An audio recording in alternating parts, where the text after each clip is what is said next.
sirve. Oremos. Señor Jesús, esta mañana, por medio de vos, invocamos al Padre para que nos hable, nos enseñe, nos guíe, nos instruya. Permítenos poder profundizar en el texto, en el poder de tu palabra y ser guiados por medio de las enseñanzas bíblicas. Ayúdame, Padre, a enfocar mi corazón en lo que deba de enfocarlo y a estar atento al mensaje que tú traes para mi vida esta mañana. Gracias, Señor, por Heaven, por la comunidad que hoy se reúne. Bendice a los que no están tampoco. Cuídales, guárdales y permítenos poder verles nuevamente. En el nombre de Jesús. Amén. Qué bueno verlos, qué bueno estar acá. Cualquier cosa que hayan visto en redes sociales de algún concierto es IA. Todo es IA. Bueno, seguimos en esta serie que hemos iniciado para cerrar el año. Ya el otro año volvemos con el estudio de Mateo. En Metapán estamos con Marcos y en Santa Tecla estamos también con Marcos, terminando Marcos. Pero en esta época donde nos distraemos, donde aflojamos un poco el ritmo, donde nos acomodamos un poco son épocas de descanso. No sé si hay alguien aquí que ya está de vacaciones, por ejemplo, sus hijos salieron de vacaciones, o estás como cómodo y te distraes un poco, las luces, el ruido, las compras, el árbol del centro, te distraen. Y a veces no entendemos que Dios sigue obrando y que a pesar de ser una temporada maravillosa, Dios no toma vacaciones. Y por eso quisimos hablar de la Navidad en medio del caos, porque a veces los cristianos somos poco empáticos con la realidad que sigue viviendo el mundo a pesar de la celebración y de las fiestas. En ese sentido, el mensaje de Cristo siempre fue, amigos, una orientación hacia el rescate de los más débiles, de los necesitados, de los rechazados y de los marginados. Ese siempre fue el propósito de Cristo. Nunca fue abundancia, nunca fue prosperidad, nunca fue victorias, siempre fue ir y apoyar a los débiles. Y una de las cosas que quizás por las que a mí personalmente más me critican es porque a veces siempre, bueno, no a veces siempre, digo cosas que van fuera del tradicionalismo evangélico, porque creo, como un estudiante de las Escrituras desde hace ya muchos años, que el evangelio fue adaptado a la tradición del Salvador o de Latinoamérica y se nos olvidan las esencias fundamentales del evangelio. Se nos olvida el propósito de Cristo. Y la crítica pasa cuando cualquiera de ustedes se levanta a cuestionar la fe. Porque venimos con el pensamiento arraigado de que el que levanta su voz, de que el que critica, de que el que cuestiona, del que le pregunta al pastor o al líder como, mire, ¿usted por qué predica eso? Es usado por Satanás para dividir, para separar. Porque la mayoría de nosotros fuimos educados en un evangelio cultural y tradicionalista.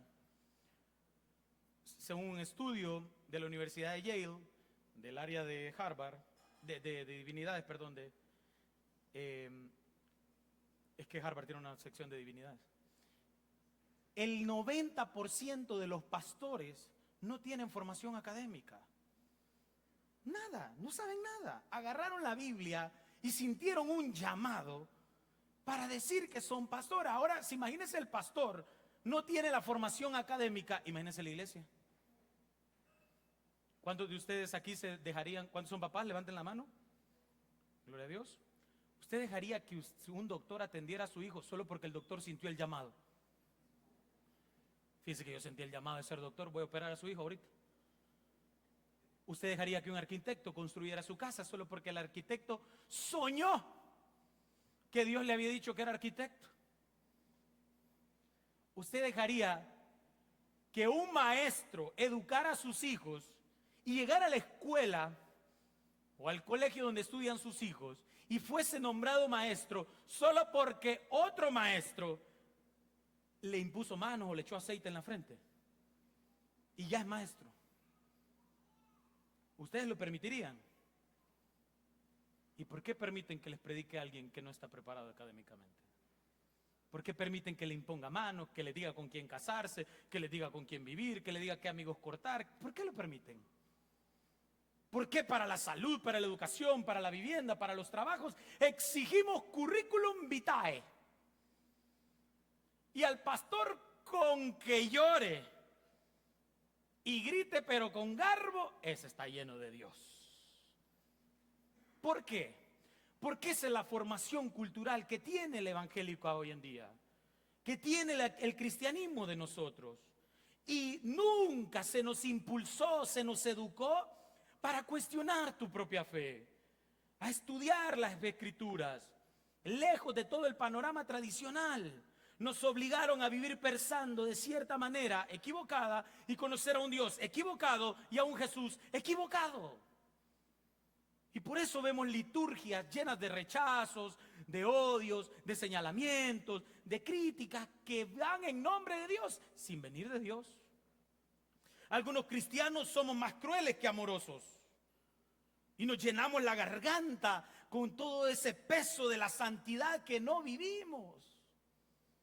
No, pero es que la palabra y que el fuego y que tiene que cambiar. Y crees que entre más la voz de Chucky tengas, más cambia la gente.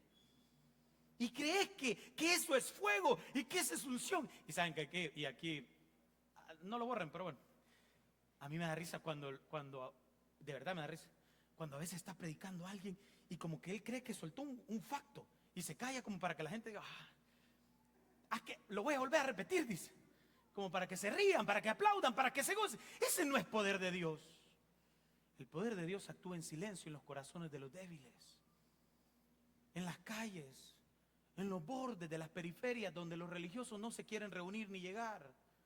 Algunos cristianos tenemos más crueldad, más dogma, más doctrina que amor por otros. Y decidimos hundir al que necesita de Dios y elevar a posiciones de hombre de Dios, mujer de Dios, al que se cree santo y al religioso que cumple a cabalidad con lo que la religión tiene que decir, no con lo que Dios tiene que decir. Nacimos en círculos donde Dios nos tiene encerrados, según la tradición, en iglesias, donde la frase ven Espíritu Santo parece ser una invitación formal y controlada para que el Espíritu entre en el momento oportuno en el que el bocón que está acá arriba diga, como si el Espíritu no controlara todo.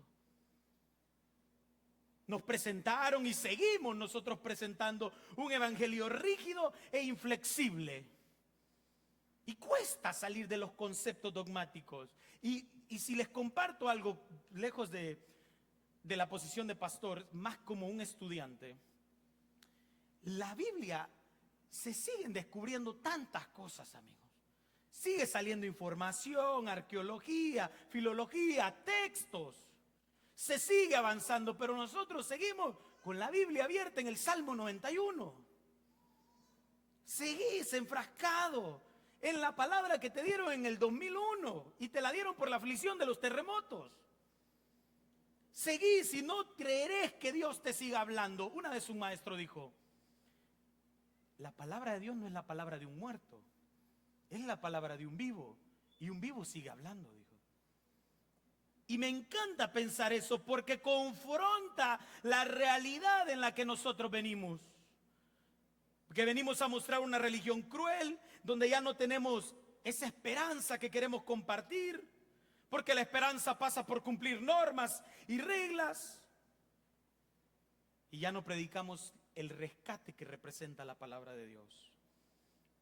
Ya el evangelio no está destinado a pecadores, sino a personas que se creen santas. Y los que se confiesan a sí mismos como pecadores y necesitados, en lugar de ser aceptados, son rechazados porque no cumplen el estándar de la ley. Y aunque esto que voy a compartirles irrite a algunos pastores y teólogos de esta ciudad, o a los grandes guardianes de la fe de Santa Ana, el evangelio no nació en un templo ni en ninguna iglesia. La palabra de Dios nunca se formó ni en un concilio ni con una doctrina. Nunca se reunió la gente y dijo, bueno, Dios nos ha hablado, es hora de comenzar el camino de la fe. El evangelio no nació cuando 2 o 3 hombres rígidos dijeron: el mundo se está cayendo en las tinieblas a pedazos, debemos hacer algo, tíos. Nadie dijo eso. Nadie empezó el evangelio como: oh, se cae a pedazos el corazón, familia rota. A nadie le importaba, solo a Dios. Y el evangelio no nació ni en el templo de Jerusalén, ni con sacerdotes, ni con apóstoles, ni con ungidos.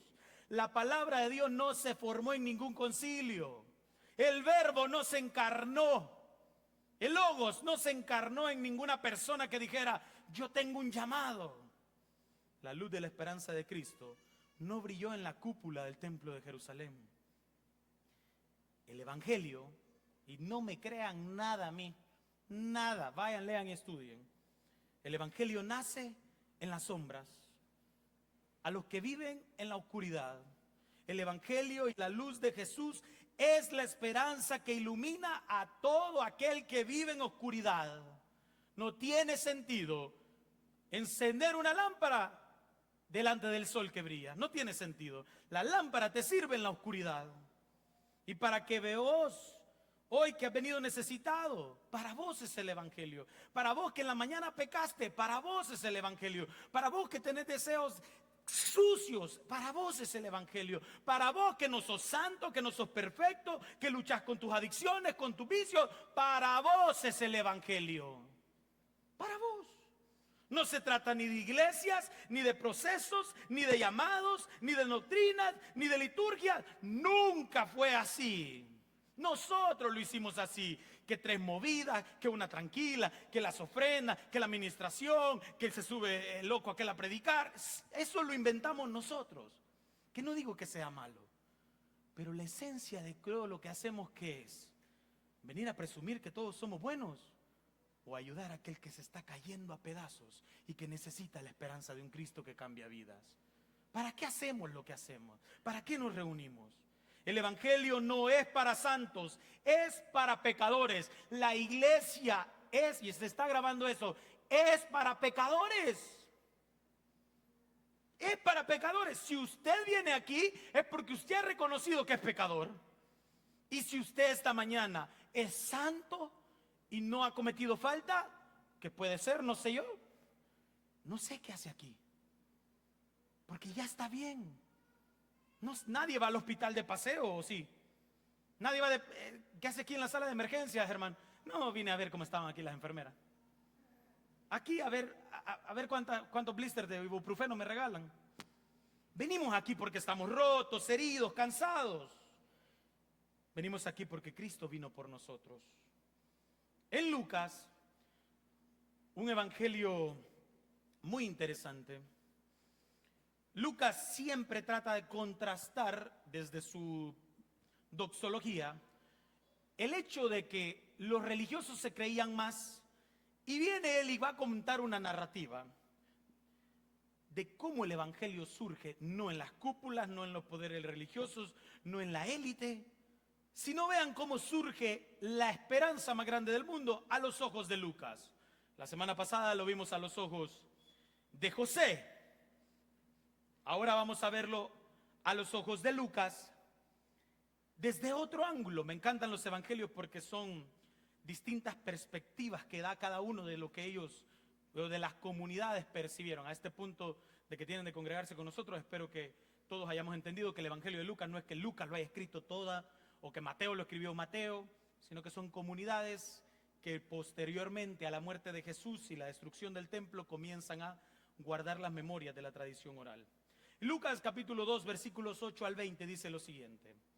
Esta es otra perspectiva del nacimiento de Jesús. La semana pasada vimos la perspectiva que Mateo da desde el cuerpo, la piel de José.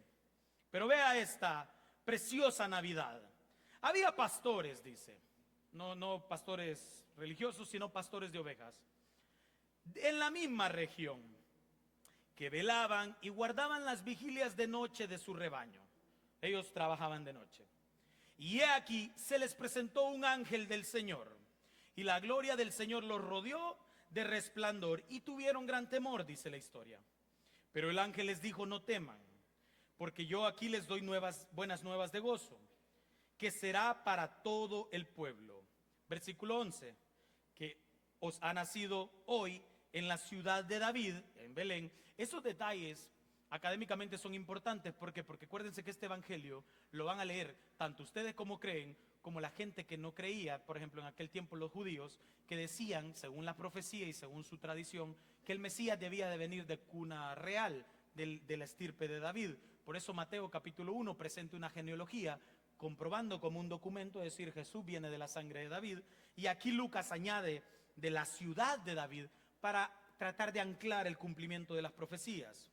Un Salvador que es Cristo el Señor. Cristo no es el apellido de Jesús, iglesia. Cristo es un término que significa ungido, que significa Mesías, el Señor. Esto les servirá de señal. Hallaréis a un niño envuelto en pañales, acostado en un pesebre. Y repentinamente apareció con él ángel, una multitud de huestes celestiales que alababan y decían a Dios, gloria a Dios en las alturas y paz en la tierra, buena voluntad para con los hombres. Y sucedió que cuando los ángeles se fueron de ellos al cielo, los pastores dijeron unos a otros, bueno, pasemos hasta Belén y veamos esto que ha sucedido.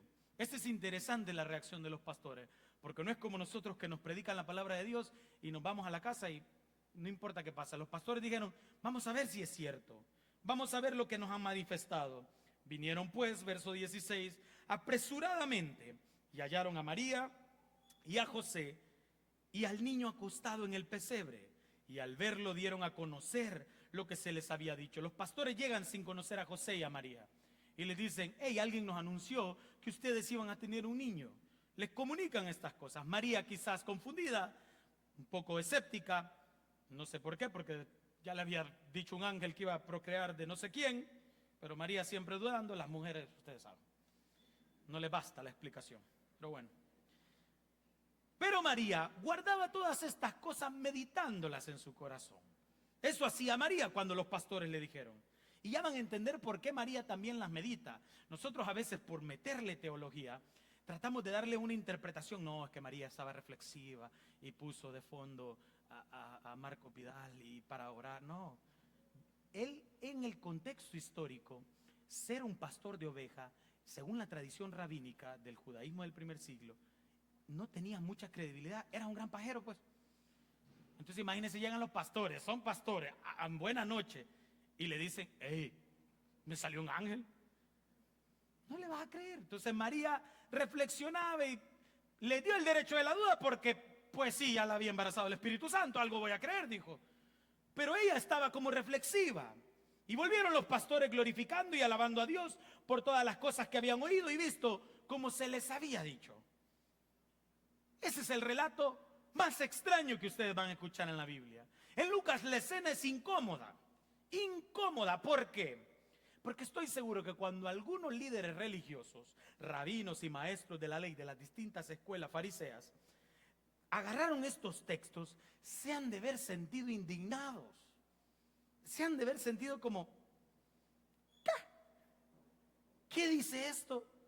Porque a pesar de que ellos tenían una gran estructura religiosa, un templo precioso, una gran liturgia, una gran tradición, un conocimiento de la Torá extenso, y de ellos mismos tener en sus corazones la esperanza de la llegada de Cristo, del Mesías, equivocados pero la tenían, pareciera como que Dios los hubiera ignorado, como que Dios no los tomó en cuenta para nada en el surgimiento de Jesús. Porque si Dios hubiera querido quedar bien con la alta alcurnia religiosa, con los hermanos evangélicos de Santa Ana, si Dios hubiera querido validar los sistemas doctrinales y sacerdotales o las jerarquías, como decimos algunos, si Dios hubiera querido validar las coberturas, como dicen otros, o las paternidades espirituales, como enseñan otros, y si Dios le hubiera dado al anuncio del nacimiento de Jesús a los fariseos, a los escribas, a los esenios, ¿saben qué hubieran hecho ellos con Jesús? Le montan un ídolo y lo hubieran elevado quizás en el templo y ahí hubiera estado así. Y la gente nunca hubiera podido tener acceso a Jesús. Si Dios hubiera querido decirle a ellos que ellos lo estaban haciendo bien, a ellos se les hubiera sido dada la noticia. Pero el anuncio del nacimiento de Jesús, del Mesías, no ocurre en un templo, no ocurre por boca de pastores, ni de sacerdotes, ni de ungidos, ni de profetas, no ocurre dentro de la liturgia de Santa Ana, sino que la esperanza de Jesús surge en la oscuridad de los márgenes, donde a veces la iglesia no quiere llegar. Ahí, comprendan esto. Cuando Jesús es anunciado, su Jesús y mi Jesús, ahí no habían apóstoles, ni profetas, ni ancianos, ni líderes, no había altar, ni púlpito, ni campaña evangelística. La noticia más maravillosa de todas le fue dada a unos pastores que andaban trabajando de noche. Y que los pastores, ¿qué representan? ¿Cuántos de acá tienen hijas? Mujeres, levanten la mano. Ok, imagino que ustedes, cuando sus hijas estén grandes y llegue algún sinvergüenza a querer cortejarlas, ustedes van a analizar que el tipo cumpla con lo que ustedes quieren para su hija. Tampoco que sus hijas ofrezcan mucho, pero bueno. Entonces vas a llegar y vas a ver, no, el tipo es alto, de buen parecer, pecho así como de paloma, camina de puntita, no sé, tiene el cabello así, bueno, analizás lo que representa. Y vos decís, y las preguntas que los padres quizás hacen a los yernos que van a tener o al que le va a arruinar la vida a su hija, al que sea, es como de qué trabajás, quién es tu familia, qué apellido sos, porque lo más precioso que tenés no se lo entregás a cualquiera. No venís y decís, llévese la hija y la trae cuando quiera, a menos que ya no la querás, que suele pasar también. Pero lo más hermoso que hay en el Evangelio es Cristo, es el Mesías, es Jesús. Uno pensaría, bueno, lo más hermoso de Dios, que su Hijo se lo va a entregar al sumo sacerdote, lo va a anunciar como un gran profeta, lo va a anunciar con campanas, bombos, hasta la turba va a ir pues. Y se lo da a unos pastores. A unos pastores. A todo esto nadie sabía nada. Los líderes quizás dormidos, la gente en sus cosas. Y los pastores representan culturalmente impureza ritual. ¿Por qué? Porque trabajan con animales y el contacto con animales, según la tradición rabínica, es visto como impureza. También este tipo de trabajos te representa una falta de prestigio, es decir, no es una posición tan valorada dentro de la sociedad, o no era en aquel momento. Y en algunos contextos rabínicos, como les mencioné, el ser pastor era sinónimo también de tener poca credibilidad en la sociedad. Ahora imagine, yo de verdad por eso trato siempre, y lo que les decía al principio, de romper con esos paradigmas. Si Dios no le importó que hubiera un gran templo, que aquellos tuvieran la ley de Moisés, las túnicas, nada, a los pastores. Pero Dios, ¿qué va a decir la gente? Tenemos que dárselo al sumo sacerdote que lleva años profesando, no hombre, a este. Pero Dios, que esto nadie les cree, que a esto, si andan de noche, Señor, de día tiene que ser, el culto es a las 10. No, pero, Señor, si es que el sumo sacerdote se estuvo preparando, si hasta la ropa interior la tiene sin mancha. Pero yo quiero a los pastores. ¿Por qué a los pastores? ¿Por qué a la gente que no tiene prestigio? ¿Por qué a la gente que no tiene reputación? ¿Por qué a los que están fuera de la ciudad? ¿Por qué a los que están fuera del sistema? ¿Por qué a los que están fuera de la religión? Porque Cristo es la esperanza para ellos. Porque Cristo es el que rescata esas vidas que nadie quiere rescatar. Y ahí decidió hablar Dios. Y eso es profundo. Hoy la iglesia tiene que comprender que Dios va a hablar a tu vida, no cuando todo va bien. Y el cristiano debe de dejar de pensar y de asimilar esta carga evangélica, religiosa, como quiera llamarla, de vivir de victoria en victoria. ¿De verdad alguien ha vivido todo el año de victoria en victoria? Levante la mano aquí. Ya ves, solo derrotados. Amén. Ayúdala, Señor. ¿Sí me entiende? Venimos a la iglesia y por dogma de fe, no, aquí hermano en victoria, y te está dejando tu esposa. No, hermano, así, ahí vamos, gloria a Dios, Dios es bueno, y no tenés para comer. No, sí, bendito sea el Señor. Y acabas de venir de adulterar, de fornicar. No, aquí con mano santa y te masturbaste en la mañana. Es la realidad de la vida, de la carne. Pero no, como el pastor le preguntó cómo está, tiene que responder en victoria. Si venís derrotado, decilo. Si venís sucio, decilo. Si venís marginado, decilo. Si no tenés credibilidad, decilo. Porque sabés que aunque ninguno de nosotros te hable, ¿sabés quién sí te va a hablar? Ese de ahí arriba. Porque para ellos vino el mensaje. Para los que caminan en las periferias, para los que son rechazados, para los que no viven de victoria en victoria. Porque también Dios le habla a los derrotados, a los débiles, a los tristes, a los que tienen con el rostro caído, a los que viven en oscuridad.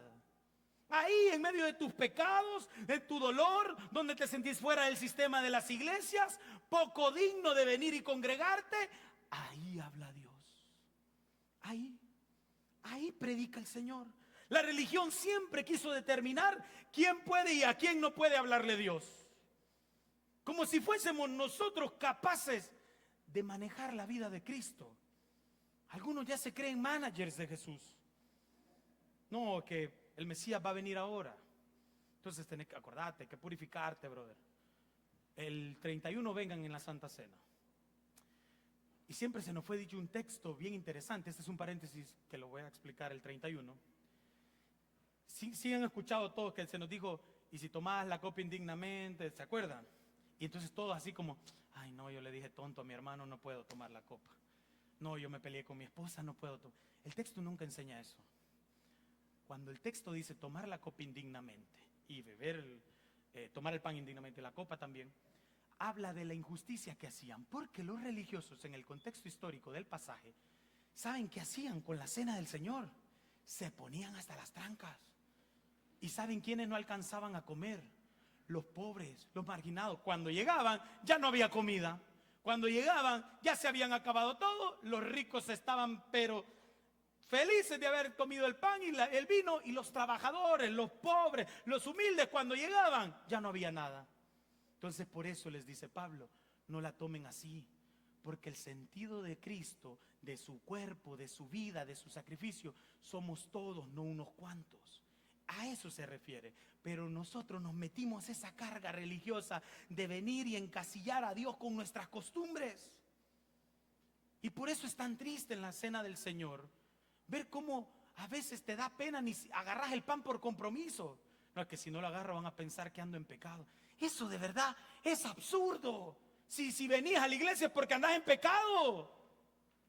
Si yo por eso estoy aquí, porque peco.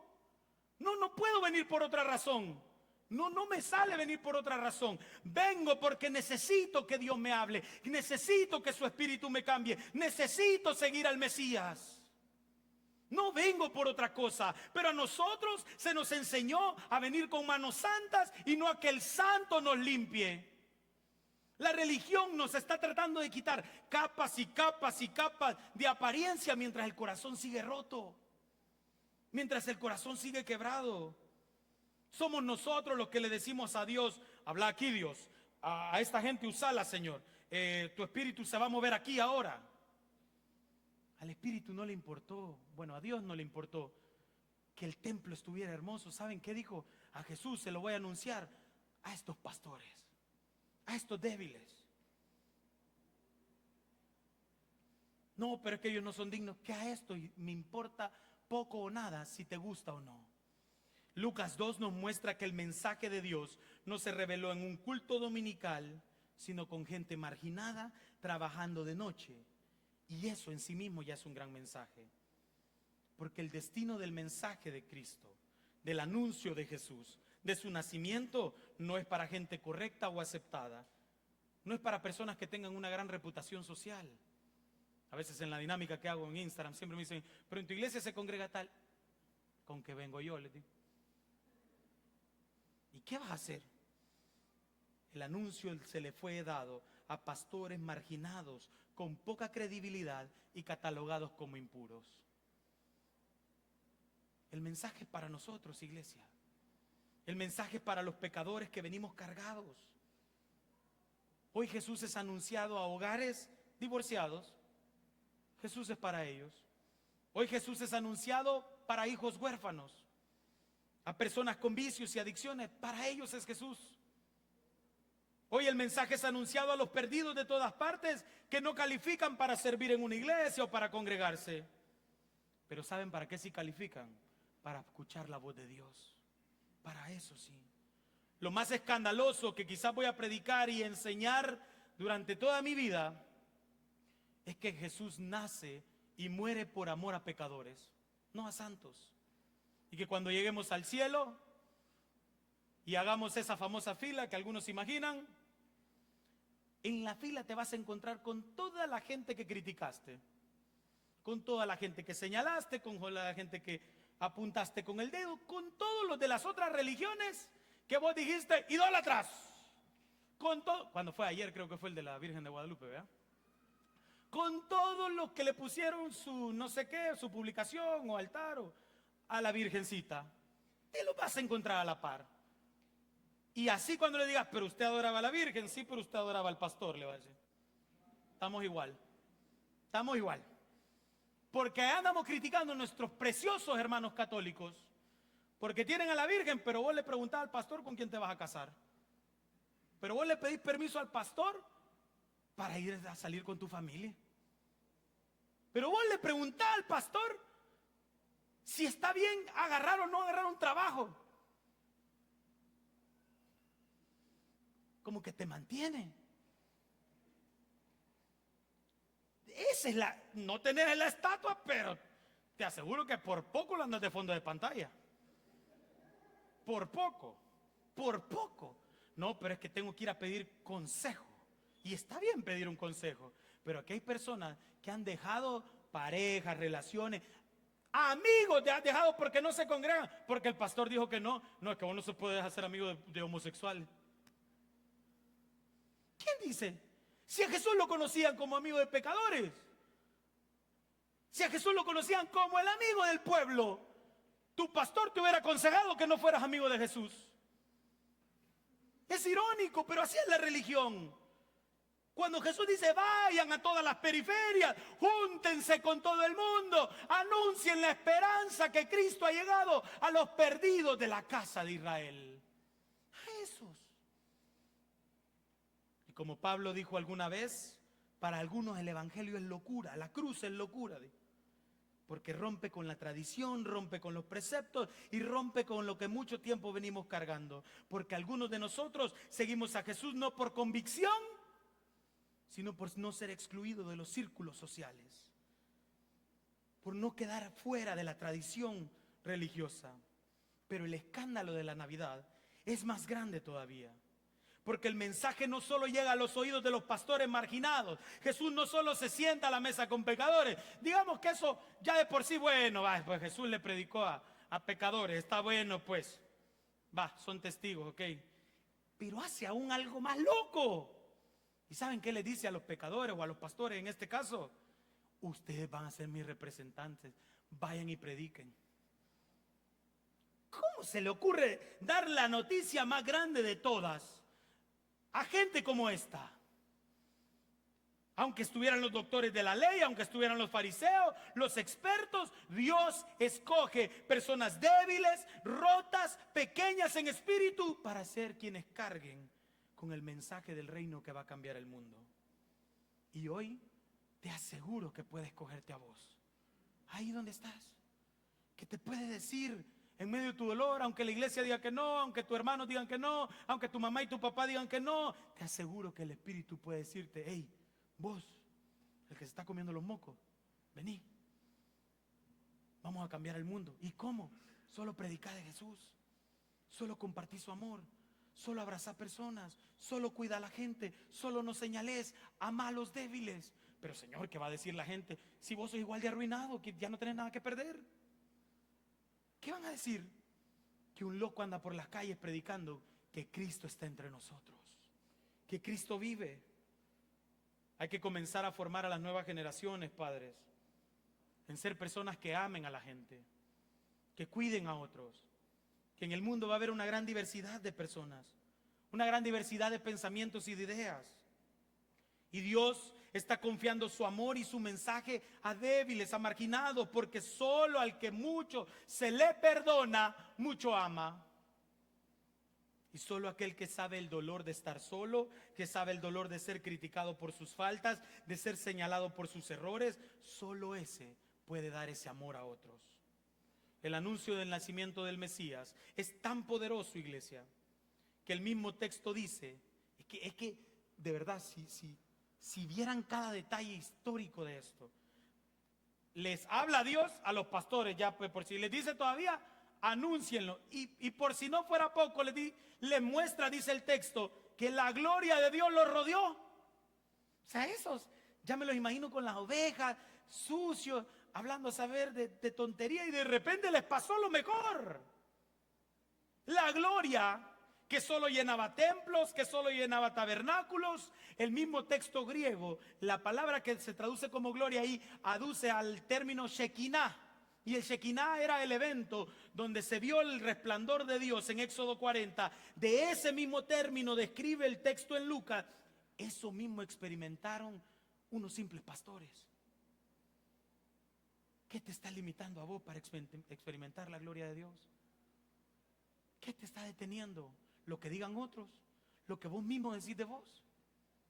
Por más bajo que estés en la vida ahora, por más hundido que te encontres ahora, por más roto que esté tu matrimonio, por más perdida que esté tu fe, por más solo que esté tu corazón, por más débil que seas en tu sexualidad, por más hundido en alcohol y en los vicios, por más sumergido que estés en el dolor y la oscuridad, yo te aseguro esta mañana que la gloria de Dios se puede manifestar ahí, te puede cambiar la vida.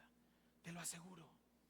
Te aseguro que ahí donde nadie te quiere hablar, donde nadie te quiere recoger, ahí te puede levantar Dios.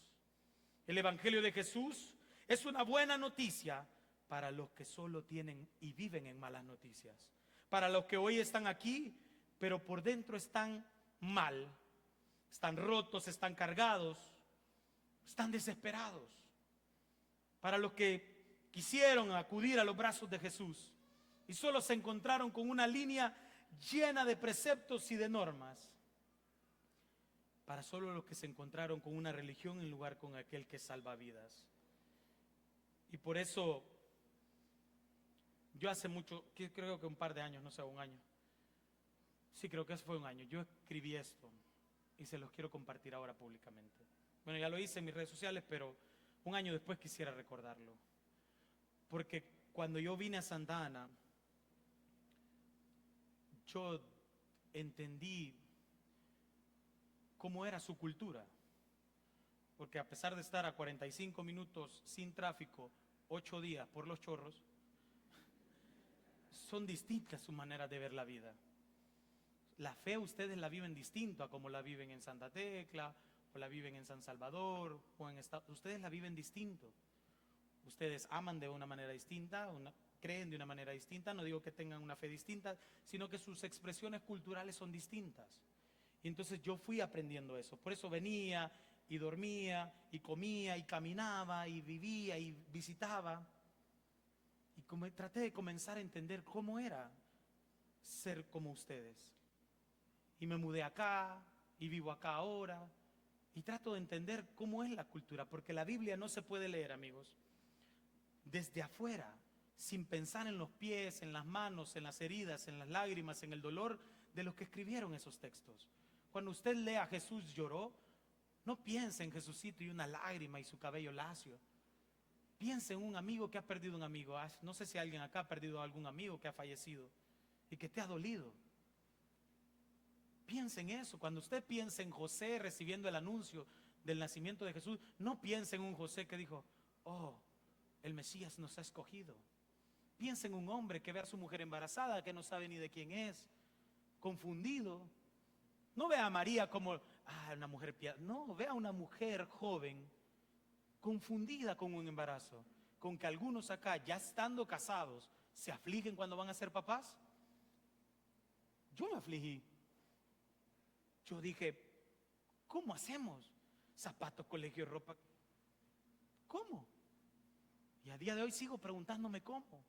Cuando lean el texto, cuando vean que Dios tocó y abrazó a alguien, no se imaginen a Jesús así, Imagínense a Jesús siendo señalado por todo el mundo. Imagínense a la persona incluso que está siendo abrazada, como ¿qué que está haciendo? ¿Alguien alguna vez ha rescatado, salvando las distancias, algún animalito de la calle? ¿Algún pajarito, algún perrito, algún tu novio que tengas algo? Cuando lo agarras y lo amas es como, ¿ah? O cuando invitas a tu novio a la casa y los papás son amorosos, y, hijo, pase, siente, y el novio así como, ¿ah? Y se revisa en la mañana. Porque el amor sorprende. Porque cuando alguien te abraza en el nombre de Jesús sorprende. Porque cuando las hermanas de staff con su sonrisa y carisma te saludan, vos decís, ¿qué le pasa a estas señoras? ¿Qué le pasa a estas mujeres? Si ni me conocen y me dijeron que me quieren. Aquí hay gente que se ha quejado por eso conmigo. De verdad. Levanten la mano. Bah. Me han dicho, ella me dijo que me quería, va a creer y ni me conoce. Y aquí siguen. Porque el amor es así de sorpresivo. Porque el amor y el poder de la salvación es eso, una sorpresa al corazón de los débiles. Y a los que no están acostumbrados a entender el amor de Dios, les va a irritar, les va a causar estragos. Pero a los que hemos sido sacados de esa oscuridad, solo nos va a dar la alegría, solo nos va a dar felicidad ver a otro como nosotros ser rescatados por el poder de Dios. Por eso esta mañana creo que la iglesia a veces, y digo la iglesia a todos, debemos de pedir perdón. Debemos de pedir perdón. Y debemos de empezar a cambiar los pensamientos fundamentalistas. Hay que comenzar a pedir perdón. Hay que comenzar a pedir perdón porque cuando alguien estaba enfermo, los cristianos, nosotros, los enviados de Dios, los que nos congregamos, le dijimos a esa persona que esa enfermedad que estaba pasando era una consecuencia de algún pecado y que tenía que arrepentirse para sanarse. Esa fue la respuesta que la iglesia te dio, no que Dios te dio. Que cuando llegaste y dijiste, hermano, estoy pasando una enfermedad. Quizás por encima te dijimos, vamos a orar, pero en el fondo pensamos, Dios la está procesando.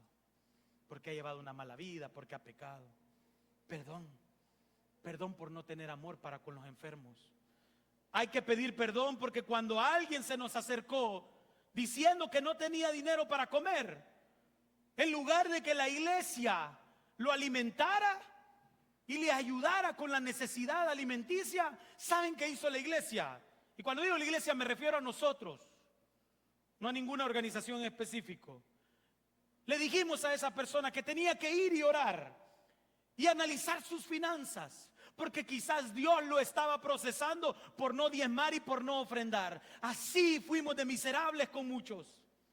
Porque cuando llegó esa madre con sus hijos a pedir para la leche, o ese hombre que se quedó sin empleo y que no sabe cómo alimentar a los niños, el hombre con garbo que se para aquí al frente le dijo, hermano, Dios lo está procesando porque usted no ofrenda y no diezma. Y así fuimos de miserables con la religión. Así fuimos. Y se fue ese hombre creyendo que Dios quería que sus hijos aguantaran hambre. Porque un pastor les dijo eso. Porque eso enseñamos. Porque eso predicamos. Porque cuando nos dijiste en la iglesia, pastor, yo quiero servir, y venías con alegría y con entusiasmo, te vimos de pies a cabeza y dijimos, cambia tu vestimenta. Hermana, póngase pantalón. Hombre, usted córtese pero hasta la nariz. Vístase así, camine así, lea este manual. Deje de ser amigo de sus amigos de la calle. Ya no les hable, no se contamine con el mundo. Y tal vez así le damos una oportunidad de servir en la iglesia. Así fuimos. Así. Esa es la tradición en la que algunos nos sentimos orgullosos de ser tan pésimas personas y decimos que esa es la gloria de Dios. Hay que pedir perdón porque cuando algunos de aquí se divorciaron, les dijeron que ya no eran aptos para servir. No, te divorciaste, Satanás se metió en tu hogar. Y te dijeron eso y te humillaron y te dijeron, mire hermano, usted mejor siéntese, necesita ser restaurado. Al roto, al que está triste, al que está cansado, le decís que Satanás está en su casa. Así es la fe de algunos de nosotros. Y te vas murmurando con otros hermanos. Ya se veía venir, es que ellos no son muy fieles. ¡Ayúdales! Aquí hay gente que se ha separado. ¿Y qué vamos a hacer? No en la vida así, pues. A mí me preguntaron en redes sociales, ¿y cuántas veces se puede casar un pastor? Yo no sé, las mismas que alguien que no es pastor. Y no en la vida real. Dejen de soñar con un evangelio utópico, donde, y en el cielo vamos a tener género. Si aquí te ha mandado a vivir el evangelio Dios, con el que tenés a la par, con el que llora, con el que sufre, con el que maldice. No se puede vivir un evangelio que le ponga tanta carga al adolorido, al divorciado. Lo ves y lo desprecias. Conozco un hermano que llegó a tal punto, la religiosidad no es de acá, que hasta de donde estudiaba su maestría en teología lo sacaron porque se divorció. Y puede parecer risible, pero hasta esos niveles llegamos. Hay que pedir perdón, iglesia, porque cuando nuestros hijos estaban enfermos, en lugar de visitarlos y de ayudarlos, a alguien se le ocurrió decir que era una maldición generacional. A alguien se le ocurrió decirte que tenías que orar para liberar a tu hijo que estaba maldito. Yo no comprendo a Jesús así, me hierve la sangre. Y por eso yo me enojo tanto, porque yo tengo un hijo y lo traigo a los pies de Cristo diciéndolo, sánalo, porque yo no puedo, no me alcanza la medicina, no tengo para el hospital, no tengo para nada. Y que un hombre de Dios me diga que mi hijo está maldito. Ese no es el Dios que yo encuentro en la Escritura. Por eso decidí estudiar, iglesia, porque me cansé de que a los débiles se les rechazara, de que a los que tienen preferencias sexuales distintas los marginaran, de que a los pobres, que a los adúlteros les vieran como desprecio. Si ya el pecado humilla lo suficiente, ¿crees que la iglesia tiene el poder de hacer eso? Hay que pedir perdón, porque nosotros también profesamos eso. Hay que pedir perdón, amigos, porque cuando alguien opinó diferente dentro de la iglesia, nosotros le dijimos, uy, a esa hermana la está usando Satanás para dividir el cuerpo. Así fuimos. Y nosotros lo tomamos como risa, como, ay, qué divertido. ¿Cómo se te ocurre decirle a una mujer o a un hombre que Satanás lo está usando? Solo porque preguntó que por qué el de arriba está hablando en unas lenguas que no entiende. Solo porque preguntó que por qué cayó alguien al suelo. Preguntó por qué hacen una oración de salvación. Solo por preguntar eso, lo vamos a señalar como, uy, enviado del enemigo. En lugar de señalar a esas personas, preparémonos para responder. Decirles que no sabes qué estás diciendo, que solo te emocionaste y te encandilaste y empezaste a decir palabras que ni vos entendés. Decirles que te caíste al suelo porque como todos se cayeron y dijiste, bueno, que yo todo nada. Decirle que la verdad predicaste eso, pero no lo entendés. Decirle, y no pasa nada. Pero no acuses a personas de enemigos de la verdad, simplemente porque en su humildad y sencillez preguntaron, como un niño que te cree lo que le estás diciendo, ¿y por qué dice lo que dice? Esas personas son valiosas. Hay que pedirle perdón porque cuando la gente vino con problemas, nosotros solo les dijimos, orá para que Dios te ayude a pasar tu desierto. Hay que pedir perdón porque cuando la gente falla dentro de las iglesias, en lugar de levantarlos, restaurarlos, aconsejarlos y amarlos, lo que hicimos fue ponerlos en disciplina. Y el castigo fue dejarlos sin servir a Dios. Nunca voy a entender esa práctica. Nunca. Que castigues a alguien y el castigo sea alejarlo de Dios. Nunca. Perdón porque cuando más necesitábamos de Dios, cuando más necesitábamos esperanza, cuando más necesitábamos ayuda, más religión le dimos. Te juzgamos, te rechazamos. Perdón porque en la oscuridad le mostramos la ley y no la luz de Cristo.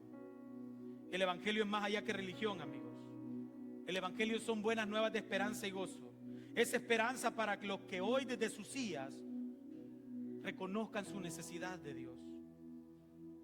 Cuando la palabra utiliza aquí en Lucas que las buenas nuevas han llegado a estos pastores, el texto es muy peligroso, porque Lucas se atreve a utilizar un término que solo era utilizado para los emperadores. Este término quería decir que un emperador iba a nacer.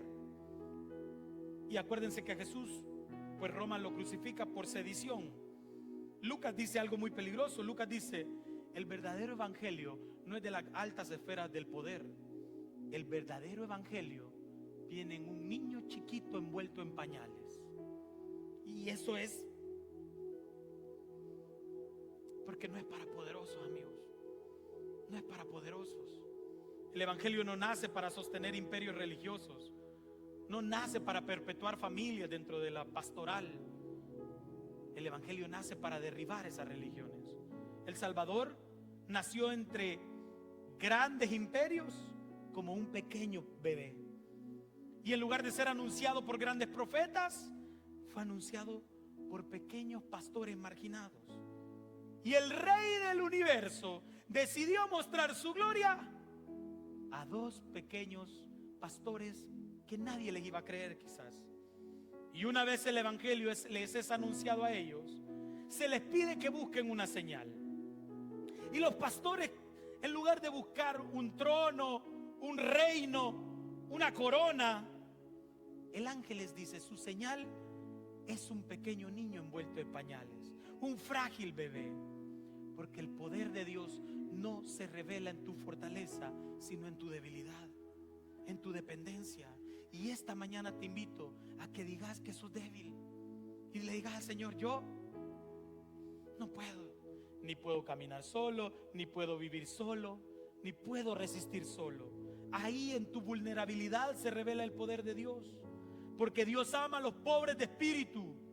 Por eso esta mañana vení sin máscaras. Si querés llorar, llorá. Si querés quebrarte, quebrate. No por lo que diga un predicador, no por cómo toquen el piano, sino porque esta mañana reconoce que llegaste al tope, que ya no podés más.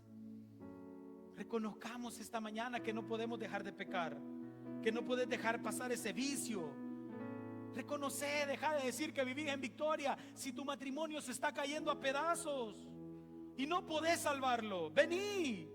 Reconoce que no puedes dejar el adulterio. Vení. Reconoce que no puedes dejar la fornicación, la lascivia. Vení. Que reconoce que sos orgulloso, que sos soberbio. Vení. Reconoce que necesitas salvación. La religión se escandaliza al escuchar esto. Se escandaliza y señalan al que viene.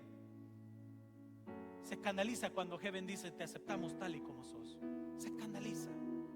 Y yo siempre voy a decir esto: a mí el pecado de nadie me va a sorprender jamás. Jamás. Nunca. Por más horrible que sea lo que me hayan dicho, nunca voy a ver a una persona y decir: ¡oh! A mí lo que sí me sorprende, y voy a ver a la cámara para no ver a nadie, es cuando alguien cambia y se arrepiente. Cuando una persona ha venido en una condición y vos con el tiempo decís: ¿te acordás cómo era este? Soplado. Y mira ahora. Eso me sorprende. Cuando venían hogares luchando, fracturándose, y ya se besan, aunque sea de piquito, pero se besan.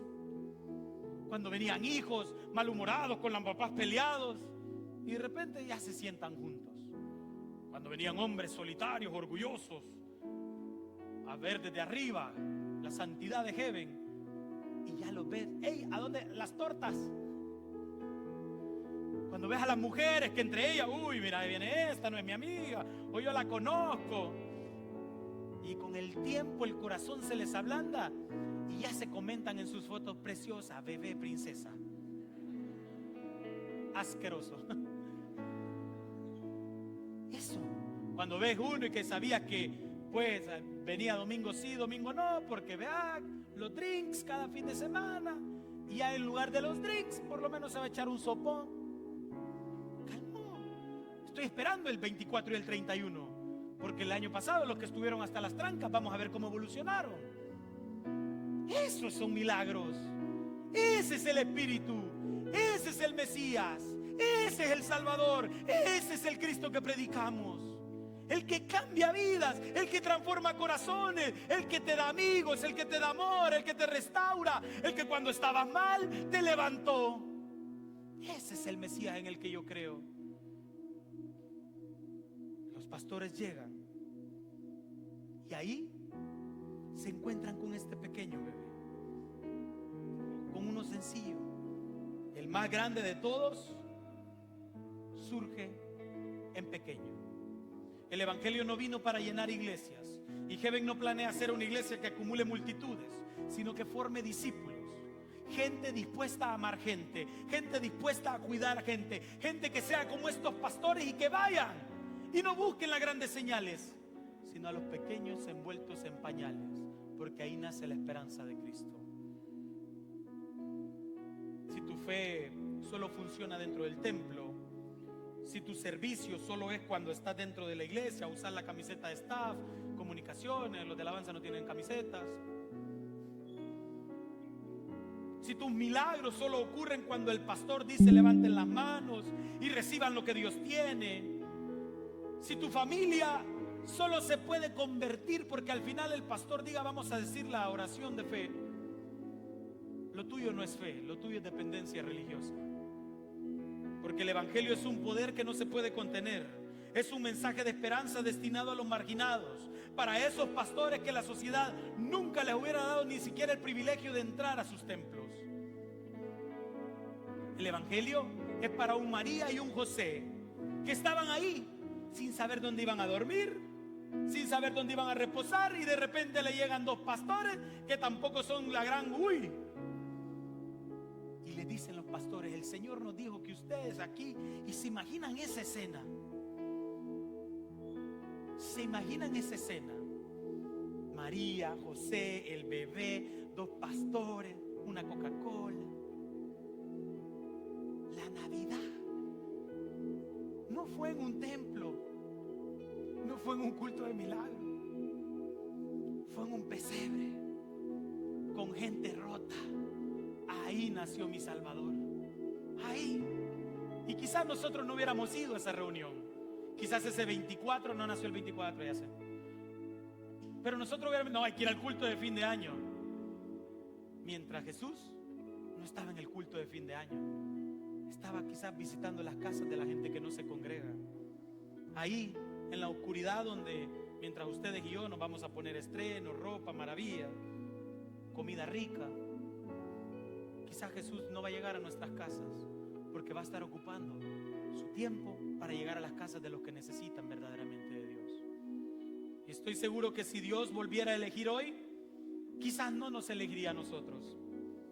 No porque no quiera, sino porque estamos demasiado cómodos en nuestros templos. Nos sentimos con demasiada autoridad y unción espiritual para señalar el error de otros, porque seguimos bien anclados a nuestras tradiciones religiosas. Yo creo que en este tiempo estoy segurísimo al 100% que si Dios volviera a anunciar el nacimiento de Jesús, quizás no lo haría en ninguna iglesia, lo haría en alguna plaza, en algún parque, en algún cantón, en alguna comunidad marginal, en algún lugar donde la gente no se congrega.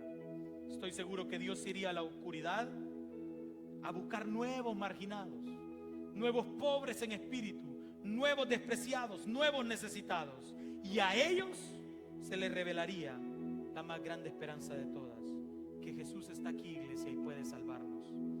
Hoy quisiera invitarles a que se pongan de pie. Y dentro de todo esto, quiero decirles algo. El anuncio de Jesús es una ruptura a la tradición. Es un impacto a los preceptos religiosos que hoy en día todavía siguen reinando, quizás de manera diferente. Pero yo sigo creyendo algo. Y mientras Dios me dé vida, mucha o poca, yo quiero seguir a Jesús.